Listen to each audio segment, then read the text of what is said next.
Welcome back to the Gridiron Drive. Today we are breaking down the NFL's newest head coaching hires, discussing how they're going to fit with their new teams, from Ben Johnson taking the reins in Chicago to Pete Carroll getting back into the NFL with the Las Vegas Raiders. We're going to evaluate each hire's potential impact. Don't forget to subscribe to the channel. You're not going to want to miss any of the other offseason news and analysis that we have coming your way. Like this video, comment down below with who you think the best hire was this cycle. We'd love to hear it. And without further ado, joined as always by my co-host Peter Traina. I would be remiss to not put that in there. I'm Anthony Correnti. Let's get right into it. Chicago Bears hire Ben Johnson, former Detroit Lions offensive coordinator, the hot name in the cycle for the last couple of years, finally gets a job.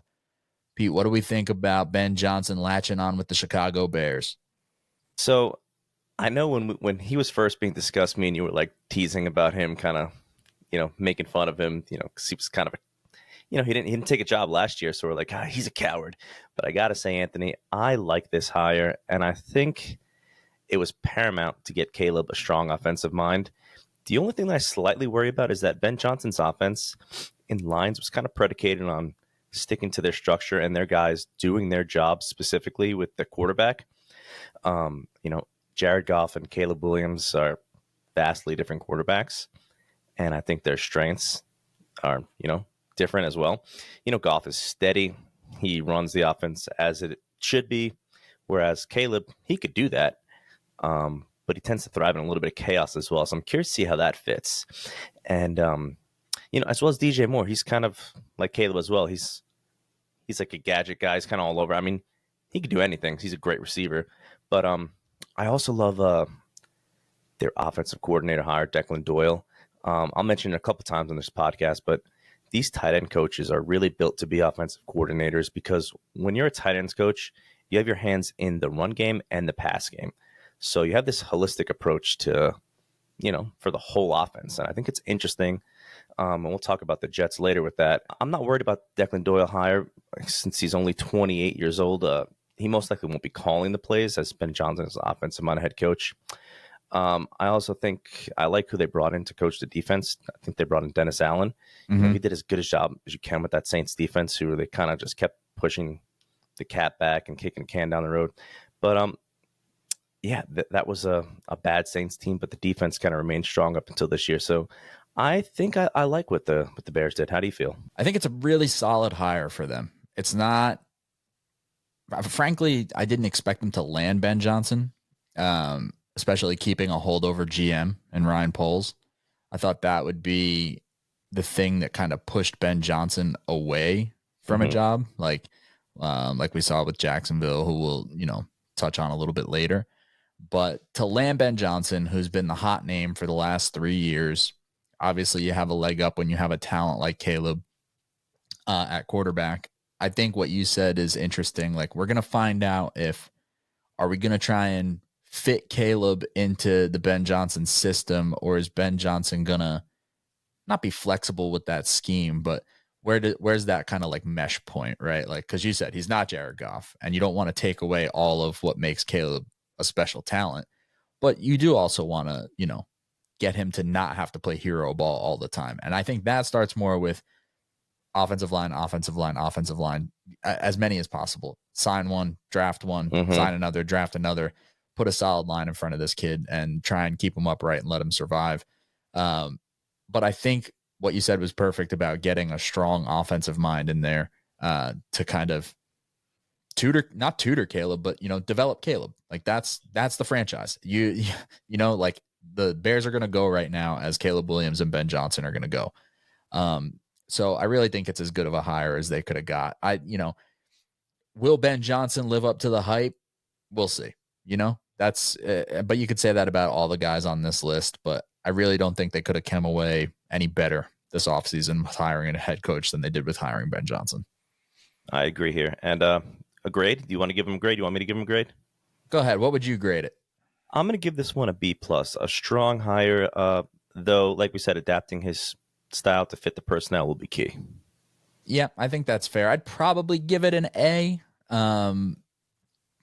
or an A. I forget how grades work. It's been a while since school, but I guess an A minus. That's closer to a B plus, right? Yeah, A minus.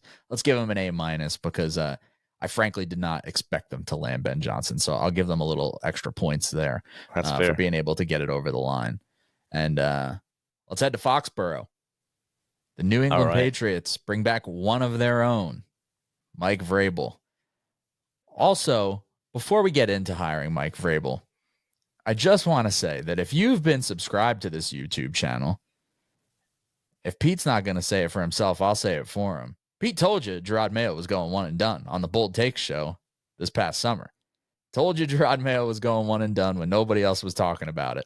So if you were watching in the summer, you knew Gerard Mayo was going to get canned.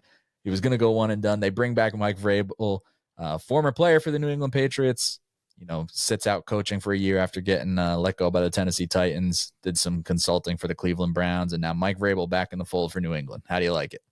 So once the Patriots job became available, as I was right, they seemed like, an obvious fit. And I think at its core, I like that he brings a sense of stability to the organization.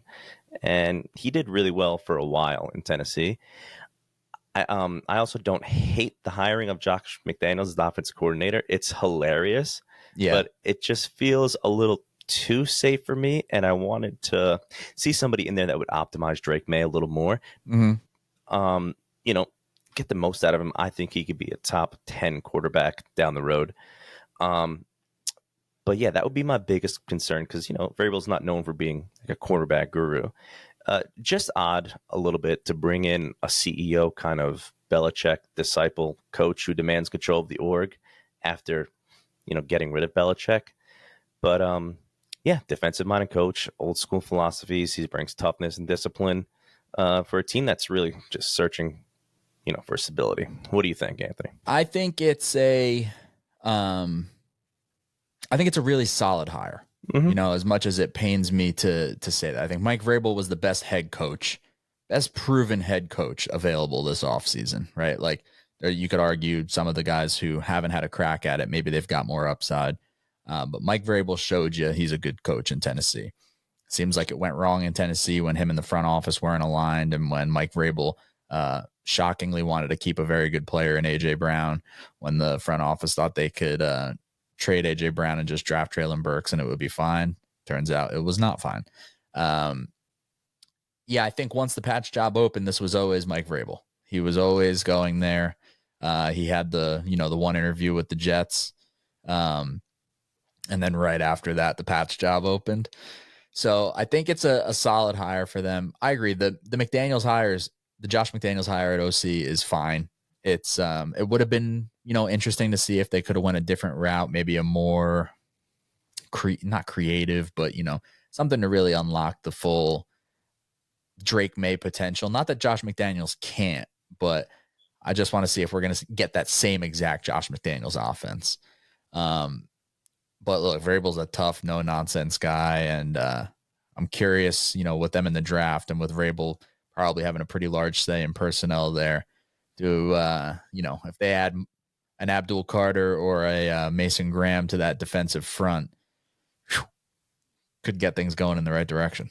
Yeah, and they already had some defensive holdovers from the Belichick squad that they were a great defense 2 years ago, and took a little bit of a step back this year, but they weren't exactly like scrubs last year. So I'm going to give this one a B.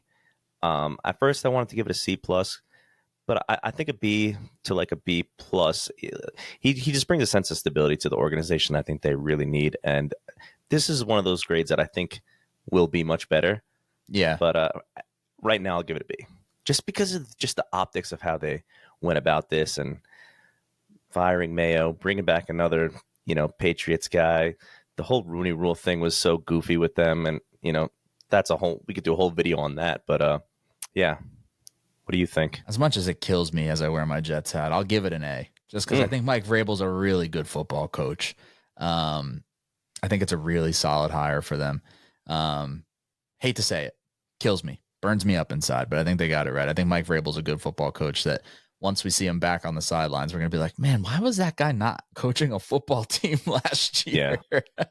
All right, we got the Pats out of the way. Let's talk about the star of the show here. You see the hat. Aaron Glenn's back with the New York Jets, baby. The New York Jets hire Aaron Glenn, former Detroit Lions defensive coordinator, former New York Jets first-round pick, back in the olden days. Jets hire Aaron Glenn, another defensive coach. It's okay. What do you think? I also like this hire. I think he's a great fit for New York, a nice culture fit. He's not going to deal with any BS from the media, from the players, specifically if they decide to stick with Rodgers, who I love Rodgers, but I know he's tough to deal with. I think that's the Jets' best plan for next year is to stick with Rodgers one more year, see what they got, see if they can kind of, get a playoff spot and make some, do some damage. But I also like the way the Lions defense played this year for Aaron Glenn because they were absolutely decimated with injuries and they were really playing well and aggressive. I know their defense has been great prior to that, but it's really nice for him. He's going to bring some accountability to the Jets defense that took a step back this year under some adversity.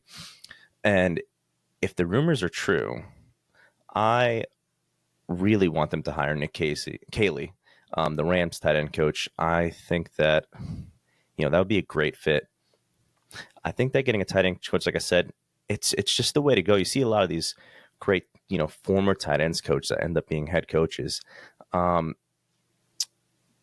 anytime you get to pick somebody from the McVay tree, that's a good idea. I know a couple of years ago it was like, this guy had a cup of coffee with Sean, he must be great, but like most of his guys are pretty good. So if he's good enough for McVay, especially because he didn't come from McVay's tree. Yeah. I think he was a Patriot guy. Pats guy, yeah. Yeah. If it's good enough for McVay, man, he's good enough for me. I mean, McVay's a legit genius, so I would love that fit. What do you think? Yeah, Aaron Glenn, I think Mike Vrabel is who the Jets wanted to hire, right? And once the Pats job opened and everybody knew that that's where he was going to go, I feel like it was probably always Aaron Glenn from there. I think what's really encouraging about Aaron Glenn is that Aaron Glenn seems dead set on coming in and being the head coach of this football team. We don't know who the defensive coordinator is yet. Sounds like it could be Steve Wilks. But Aaron Glenn's already said he won't call the defense. He'll let the defensive coordinator call the defense. He won't call the offense. He wants to focus on being the best head coach possible. I thought the biggest problem over the last couple of years with the Jets is there's, positions that need to be addressed, but there's talent on the roster. The Jets have a culture problem. It's been an absolute mess. And Aaron Glenn in his press conference the other day told you, I can give as many rah-rah speeches as I want, but culture starts with people in the building. So I think he's the hire they need, somebody that will bring some accountability, bring some responsibility, act like an adult. And, maybe with the, legacy he has there of being a good player for the Jets, then post-playing career starting out as both a pro scout and a college scout with the Jets after he called Parcells and said he wanted to get into coaching. And Parcells said, no, you got to be a scout first. You got to learn all sides of this. It's Aaron Glenn's show now. Like, I think he's the de facto most powerful person in the Jets organization, probably. I think it's kind of like we'll talk about him soon, but like the Pete Carroll setup in Seattle back in the day. Like, this is the Aaron Glenn show. Like, he's going to be heavily, heavily involved in the face of the organization. From like a defensive scheme fit, I think we can presume that, the defense will play a lot more man defense. And I'm very excited for what that means for what everybody's probably been clamoring for the last few years with Sauce Gardner. Like, do we see Sauce travel with teams' number one wideouts, as we should have been seeing, instead of just being stuck on playing him one side of the field? And what's it mean from, what's the other corner spot look like? You know what I mean? DJ Reed's a free agent. So I wonder if they try and bring over like a Carlton Davis or somebody from Detroit to be like, okay, Glenn has familiarity here. There's always one or two of those, like, I'm going to bring my guy from the last spot. So I wonder if they let DJ Reed walk and try and backfill it with Carlton Davis. It'll be interesting. I think it's a really solid hire for the Jets, and we'll see how he builds out his staff. If he can hire Nick Kelly as offensive coordinator, it'd be super exciting. It's Yes. a young, bright mind, like you said. You could do a lot worse than plucking from the McVay tree, or anybody that McVay picks out of somebody else's tree and says, "Hey, this guy's bright. Yeah, that guy's probably good enough for me too." So yeah, I feel pretty good about it. He had me fired up the other day. Watched the press conference. He said, "Put your seatbelts on for the New York freaking Jets," and we're back, baby. Jets are going to be off-season champs for like a decade running. I love it. I love it. All right, how do you grade the Glenn hire? Listen, I'm a tough grader, Anthony. I'm going to give this one an A-. Ooh, baby. Listen, it's a hire, I think, with significant upside, especially for the defense. The offensive questions, they linger, I guess, depending on who they hire. But I have confidence that he'll bring in the right people. And like you said, he's going to be, the boss, and he's going to let his coaches coach. Love that. To avoid like full-blown homerism bias, I'll give it a B+, just because I know everybody hates, how many defensive coaches in a row can you hire? I don't really care about that. Like, just get me the best head coach of this football team. Plus, the last offensive coach they hired was Adam Gase. So maybe just don't go down that road. Not great. I was trying to do the Gase eyes. We'll put him in post. But yeah, I think a B+. My heart says an A+. My brain says a B+. So we'll go with that. Let's head to Duval, right? Like Liam Coen said in the press conference. Jacksonville Jaguars hire Liam Coen from the Tampa Bay Buccaneers, the hotshot offensive coordinator over there that got a raise to be the highest paid offensive coordinator in the NFL, and then left the team on red while he went and took a sneaky interview with the Jacksonville Jaguars. Hey, get the bag, bro. Get the bag. How do we feel about the Jags hiring Liam Coen? Yeah, we could probably do a whole podcast on that coaching cycle for them. But listen, I cannot hate a man for taking this opportunity. There's only 32 of them, and he went from 5 million to like say 10 million or whatever he's getting. Yeah, that's a lot of money, man. Yeah, absolutely. So I cannot hate that. Take care of you and your family. And I think that if the Jaguars were a practical organization, they would have fired Trent Baalke 2 weeks ago, and this would have been a thing. They would have fired Trent Baalke a year ago. Well, multiple years ago. 2 years ago. Yeah. Didn't they hire? Oh my God, what's the head coach from OSU? I'm drawing blank right now. The Urban Gator Meyer coach. Yeah, Urban. Like, he should have been fired after that. Like, yeah. Anyway, listen, I'm really excited about the run game for Jacksonville. Yes, they have to fix the offensive line, but I think that taking the burden off of Trevor Lawrence's shoulders, not having him throw 40 times a game, will tremendously help his growth. And look what a run game did for Josh Allen this year. Not that Josh Allen was bad before this year, but it just elevates your game. Even the best quarterbacks need a little bit of help. So I'm interested to see who he hires for his offensive staff. I would imagine that Tampa's not going to let them poach anyone, judging by how that saga ended. Yeah. So, but if we could just get even a little bit of Trevor Lawrence to Brian Thomas Jr., look anything like Baker to Evans, it's wheels up. What do you think, Ant? He's great. He had a great year as a play caller, right? Like it was all clicking in Tampa. Weird saga, like you said, with how it all went down. Can't be mad at him for taking a head coaching job. Just, funny how it all kind of shook out. Like a pretty elite day on Twitter as it all shook out and everybody was overreacting like crazy. It's a good point about interested to see the run game, because Tampa really got it rolling this year with Bucky Irving and, still mixing in Rachaad White. I wonder what that means for the roles with Tank Bigsby and Travis Etienne. Can we get Etienne back on track a little bit? Or, are we talking full-blown committee? Does one of them separate themselves there? But it's exciting to see Trevor Lawrence get a young, bright offensive mind in there at head coach. Like it or not, they paid Trevor. Like he's the guy. He's there. And you have Trevor Lawrence. You have Brian Thomas Jr. It'd be interesting to see what they do with the other kind of pass catching options there. Like what's the future hold for Christian Kirk and some of those. Mm-hmm. But I like the fit. Um, yeah, it'll be interesting to see how he builds out the rest of his staff, though. I'd have to assume he'll be calling plays there.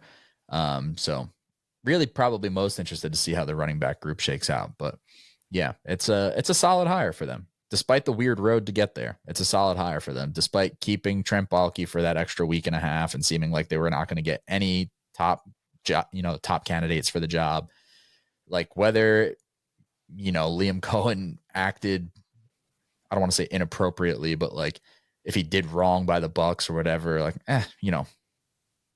whatever, man. Like you got to do what you got to do, and none of it really matters. If he's good as the head coach there, none of it matters. Nobody will ever remember any of it. It'll be a footnote in history. And if he was bad this year for the Bucs, this upcoming year, they would have fired him. So it's like, sorry, it's a cutthroat business. Yeah, for sure. All right, what do you grade the Liam Coen hire? I'm gonna give this one an A, man. The Jags. This could have been an F-, off season. Yeah, and I'm gonna give it an A. I think there has immense potential to take Jacksonville to the next level. What do you think? Yeah, I think, and an A feels right.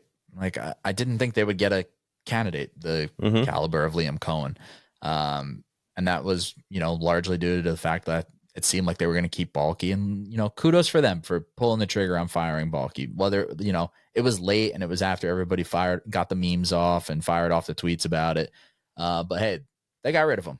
Then they should have got rid of him earlier, but they at least did what they had to do to get a respectable coaching candidate in there to try and get this thing right. So I respect them doing it, and I think an A feels right. It's a solid hire for Jacksonville. All right. The Las Vegas Raiders, they bring Pete Carroll. Pete Carroll, just, I don't even want to call him an old man because he's got the energy of a young man. Yep. Like, he's just ageless. Longtime Seahawks head coach Pete Carroll joins the Raiders. He's got Marshawn Lynch in the crowd at his press conference yelling out Raiders. It's interesting. It's an interesting hire. I'm curious to see how you feel about it. This one I'm going to be pretty brief on. I think this is a hire that they just wanted to bring some stability and a sense of pride and just fix the culture, because they've just been in turmoil for what feels like years, and they're in such a tough division that they just brought a guy who, like you said, Pete Carroll, he's going to be the oldest head coach when he starts coaching. But he doesn't feel like it, and he's just the guy who just transforms programs. And I think this probably signals some, a short-term approach, but like short-term approach could be 5 years for Pete Carroll. Like he is a spry 73-year-old or however old he is. And I think this is great for him. He's going to bring in probably, I don't know, have they hired any coordinators yet? I know he's basically bringing it up. Yeah, Darrell Bevel was interviewing. It seems like he's getting the band back together. Yeah, he's going to bring the band back together. He's going to bring some stability to the organization. They need players everywhere. They low-key, have a pretty good defense. I felt like a what's after millennial Gen Z? I don't know. Felt like a TikToker there, low-key. But they have a good defense. That surprised me. They have a good defensive line. They're in a position to probably draft another defensive lineman there, or if they go quarterback, or they could bring Russ in. But I just think it's a really solid hire for them, and they could have brought in maybe a hotshot offensive coordinator, but I almost think this is better for what they need right now. What do you think? Yeah, again, it's similar to the Jets in a way where it's like, get an adult in there, get somebody that's gonna right the ship, stabilize things, be a loud, prominent voice in the room. And look, even if it's only, maybe it's something like, and I'm not saying that, the Raiders are going to go on this run and win the Super Bowl or anything like that, but maybe it ends up being a situation where it's like Pete Carroll knows it's only going to be a few years, and maybe he plays a hand in trying to get somebody else ready down the line. You know what I mean? I think this is a lot of, let's get the franchise right, and maybe, Spytek, who they hired at GM, and Brady and those guys, identify the next guy down the road. But I think right now it's like, we got to get some credibility back here. They make a lot of sense now as the Russ landing spot. Obviously, it seems like fences have been mended, and those two are on good terms. So Man, that makes a lot of sense if they don't love the options available to them in the draft and they bring Russ in as a stopgap type guy. Maybe they take somebody in round 2 or 3 or something like that to try and develop behind Russ. But yeah, I think it's not the route I expected them to go, but I think it's a solid hire to try and bring credibility to the organization. How would you grade this one? I'm going to give this a strong B. A strong B. I think, a stopgap hire for sure, but strong leadership qualities. The only questions really is longevity, but I agree with you. I think maybe he'll kind of bring in their future, maybe with some of his people. And, he's been good at kind of developing his guys. And listen, he had a great run in Seattle. So, B. Yeah, I think a B is right somewhere in that B to B minus. Like it's a good, solid hire. Maybe not the flashiest hire. It doesn't feel like the most exciting thing on paper, probably for fans of other teams. But Pete Carroll's a good football coach and is gonna get things moving in the right direction there. So I think a B feels fair. A team that I don't know that we'll be giving a B. The Dallas Cowboys hire Brian Schottenheimer. Shotty ball. He's back. Not back, but sticking with Dallas, but elevated to head coach. I was going to say elevated to offensive coordinator. Was the offensive coordinator. Yeah. Strange process in Dallas, in Jerry world. How do we feel about the Cowboys landing on Brian Schottenheimer as head coach? I want to be fair to Brian Schottenheimer because he's just the guy taking a job that anyone in this position would accept, right? The best case scenario for Dallas is that he surrounds himself with strong offensive and defensive coordinators and just proves to be a solid leader, because I've seen people speak highly of his character and I respect that. That said, I am not a fan of his offensive schemes or game planning. My biggest issue with this hire is it just feels like the Cowboys did the bare minimum. Mm-hmm. They have a talented roster. They draft well. They have a solid quarterback, an elite pass rusher, a top-tier wide receiver, and a decent offensive. I mean, they have a good, solid bones. And this was a chance to really go all in and keep pace with the Eagles, who are they just churn out good player after good player. They make a coaching mistake, after they make it to the Super Bowl, 2 coaching mistakes in their offensive and defensive coordinators. They replace them. And then the Cowboys just opted for the status quo hire. It's hard to believe that Jerry Jones is truly interested in winning championships when it seems like he's more focused on printing money and, trading off his Cowboys brand from 30 years ago, basically. He admitted he didn't want to pay top tier for a coach this cycle, which is laughable considering he owns the most valuable franchise in the United States. I imagine it's probably top 5 in the whole world. So if I were a Cowboys fan, I'd be pretty frustrated. Yeah, if I was a Cowboys fan, I'd be super disappointed. It's super uninspiring. I mean, Brian Schottenheimer is just call it what it is, middle of the road at best offensive coordinator. He's not an innovative mind. It's a pretty stale scheme, I think, a lot of the time. And it's disappointing. Like it's weird. Like they misplayed the Mike McCarthy thing. Like at best, you're hoping Brian Schottenheimer is Mike McCarthy. And I don't even think the Cowboys moving on from Mike McCarthy is wrong.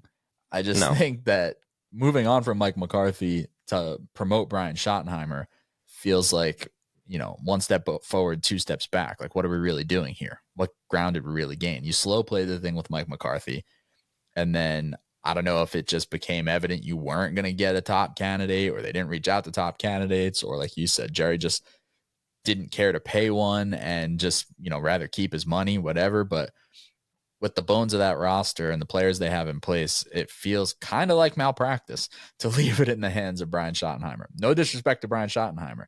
I poo-pooed him a lot when he was offensive coordinator of the Jets all those years ago.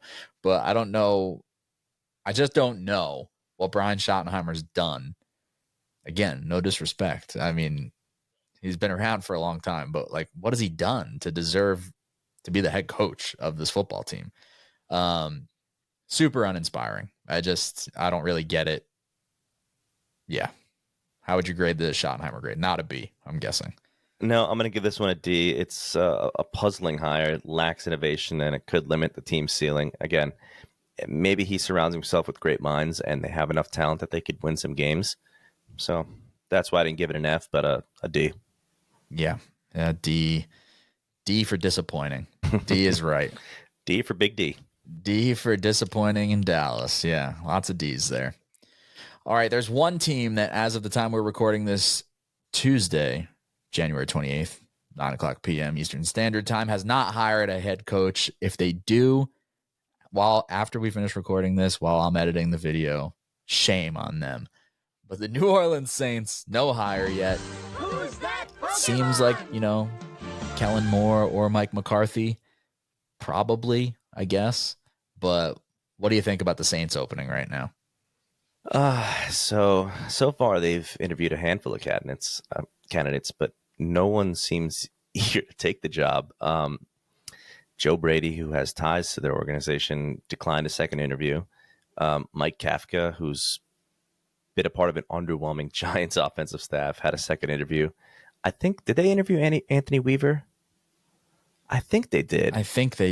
And he might be one of the best options left, but this is a kind of a job right now that's feels a lot like a dead end. The Saints have backed themselves into like a financial mess by constantly restructuring contracts and relying on aging players, trading draft picks. Their quarterback situation is murky at best.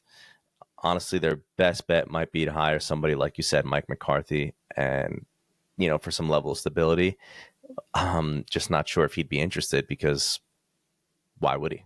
Yeah, it's not an exciting or enticing opening, really. I mean, every year we do the thing where, they kick the cap can down the road a little bit, and every year we get the cap's not real, but like the bill comes due.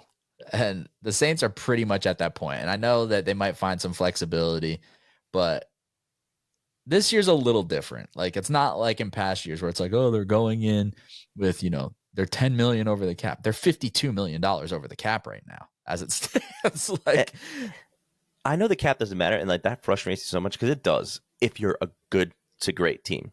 Yes. But they've lost so many players. Like, people just disregard the players that they've lost, Yeah. So yeah, sorry to cut you off, but finish what you were going to say there. I just get so mad about that. Yeah. They don't have quarterback figured out. They're not going to be in position to draft a high-end quarterback this year in all likelihood. They're in a cap nightmare. Honestly, I don't even think like Kellen Moore is a slam dunk hire, but if they could hire Kellen Moore, they're probably pretty lucky. Because I think he's probably a better candidate than, like, I don't think he needs to saddle himself with this job if he doesn't want it. You know what I mean? We've seen, like you said, Joe Brady pull out of it. Cliff Kingsbury to say that I'm just, staying in Washington as offensive coordinator. It's not a job that I think somebody has to feel desperate to take if they think they're a good enough coordinator to replicate the success that they might currently be having next year and find themselves a better opening next year. Worked for Ben Johnson. Worked for Ben Johnson. And like, who knows? This might be one of those jobs where somebody gets hired and they're another one and done kind of team. You know what I mean? Exactly. Like, they're going to be in a rough spot. And if they underperform again, like, maybe the whole thing just gets blown up, because it seems like they wanted Aaron Glenn, and Aaron Glenn told them, I'm not interested in coming there with the GM. Will you fire the GM? And they weren't interested in doing that. So maybe this is something where, David Culley with the Texans a couple of years ago, right? Somebody comes in, plays for a year, and then they just blow the whole thing up after that. It's a weird spot. We'll see who they end up with. But as of the time we're recording right now, it's a nobody. They got nobody right now. They're the last chair open in musical chairs, and they're just hoping to find more players at this point. The chair is open, but they're just waiting for somebody to sit. Yeah, we've been waiting to do this video for a few days, even a few weeks now. We're like, all right, Saints, come on. Make a hire, man. Like, come on. We were hoping they would have by today, but they did not. So we tried to give the faithful YouTube viewers and faithful podcast listeners a full rundown of head coach hires. If you're disappointed in this, please direct all complaints to the New Orleans Saints. Sorry. The New Orleans Saints front office ownership group. Air your grievances to them. Any final thoughts here on the coaching carousel?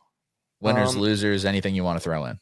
I think Ben Johnson, Liam Coen, and Aaron Glenn are probably the standouts, while Schottenheimer with the Cowboys raises the most concerns. And then the other hires are just solid floor stability hires, with Vrabel and I'm sorry, who's the other that I'm missing here? Pete Carroll. Pete Carroll. Yeah, how could I forget Pete Carroll? Yeah, those are my final thoughts, man. The only one that really makes me perk up is like, what are they doing? Is the Cowboys. And like, almost regardless of whatever the Saints do, it won't make me be like, what are they doing? Because I just feel like their options are so limited because of the situation the team's in. Dallas shouldn't have been in that situation. They could have got a better coach. So that's the what? But yeah, I mostly agree. Be exciting to see how some of the other teams shake out. And I think, it's reasonable to expect a lot of them to take steps forward this offseason. So we'll see what it means for the rest of their team building philosophies.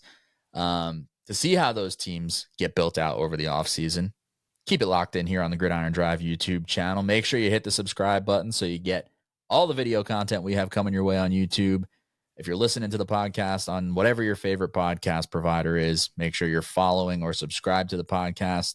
If you could rate 5 stars, leave a review if you're feeling froggy. That stuff is super appreciated. And if you're watching on YouTube, don't forget, comment down below. Let us know what you think the best and worst hires of this coaching cycle are, or who you think the New Orleans Saints might hire. I don't know. Maybe there's somebody that we're missing. Maybe you got Saints intel and you're going to tell us what's going on. So if you do, comment down below. We're dying to know. But other than that, we'll be back next week. Yeah, I think we'll talk the Senior Bowl next week, right? Yes. Senior Bowl going on right now as we're recording this. Put a bow on the Senior Bowl next week. Keep the drive alive. Don't forget to like and subscribe.